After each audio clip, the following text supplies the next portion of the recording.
So how does it work? Well, the radio receiver pushes the open relay, which activates the DP-DT open relay. Half of that relay throws the magnetic relay to the open position, activating the latch motor. The other half pushes the door open circuit, but it isn't active yet.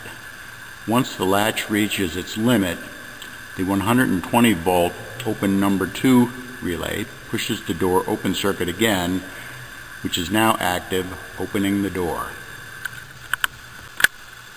For closing, the radio receiver relay pushes the DP-DT close relay.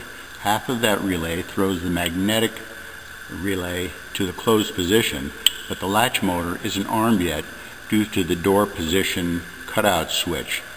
The other half pushes the door close circuit.